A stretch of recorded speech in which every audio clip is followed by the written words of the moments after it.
તપઋતુના સમયમાં આપણે હંમેશા દર વર્ષે એકની એક પ્રક્રિયા કરીએ છીએ, પસ્તાવો કરો.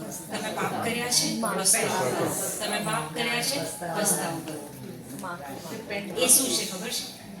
એક વચન કહે છે કે નિયમ સંહિતામાં તો ભાવિ કલ્યાણકારી વસ્તુઓનો કેવળ પડછાયો છે, પણ મૂળ બિંબ નથી. એટલે વર્ષો વર્ષ સતત ચડાવાતા એના બલિદાનો દ્વારા નિયમ સંહિતાના ભક્તોને કદી સંપૂર્ણતા અર્પી શકે એમ છે જ નહીં. જૂના કરારમાં નિયમ સંહિતાના સમયમાં શું હતું કે ભાઈ આજે મારાથી પાપ થયું એટલે પ્રાણી કે પક્ષી કે કસાનું બલિદાન આપવાનું. અને એ વખતે એ પાપ ઢંકાઈ જાય. માફ નહોતું થતું, પાપ ઢંકાઈ જાય.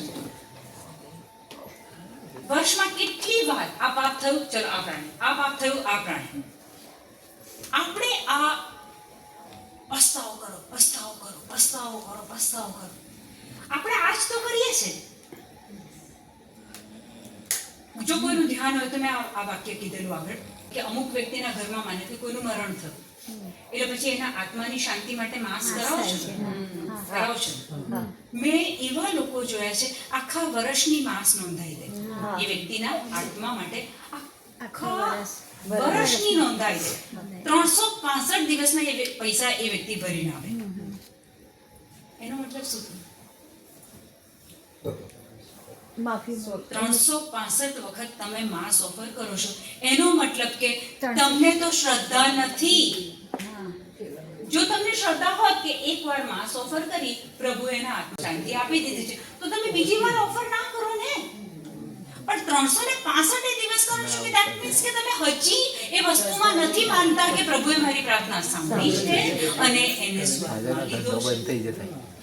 તો આપણે જ્યારે આ સતત પાપના બોજા નીચે જીવીએ છીએ, I am trying to help you out. હલકું સરળ જીવન જીવો. તમને લોકોને જે મોમેન્ટ પર ફીલ થાય કે મારાથી આ ભૂલ થઈ ગઈ, and come on don't tell મી કે પાપ કર્યા પછી તમને અંદર કશું થતું નથી. થાય છે. તમે એ અવાજને દબાઈ દો. ગુસ્સો થયો, નફરત થઈ, અણબન થયું, XYZ પાપ થઈ ગયું, ઓન ધ સ્પોટ ખ્રિસ્ત ક્યારે છે? ખ્રિસ્ત ક્યારે છે? કલોસા 1:27 કહે છે તમારામાં વસતા ખ્રિસ્ત. એની જોડે વાત કરો ને, એની જોડે વાત કરો કે મારાથી થઈ ગયું છે. ઓન ધ સ્પોટ માફી મળે છે. પેલો ચોર એને બે બાબત કરી. એણે પોતાની તો ભૂલનો એકરાર કરી જ લીધો, ઈસુના નિષ્પાપ હોવાનો પણ એકરાર કરી દીધો. ઈસુ કહે છે આજે રાત્રે તમારી સાથે થાય. ભૂલ થાય તો માફી માંગો ને.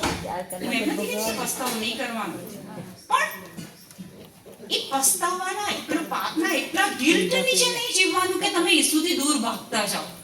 એક સમય એવો આવશે પછી શૈતાન તમને એટલું ગિલ્ટમાં રાખશે ને કે તમને ચર્ચમાં જવું નહીં ગમે. તમને એમ થશે કે પ્રભુ હું તો પાપી છું એટલે પ્રભુ પાસે ના જઈ શકું. ધીરે ધીરે તમારું ડિસ્ટન્સ વધી જશે.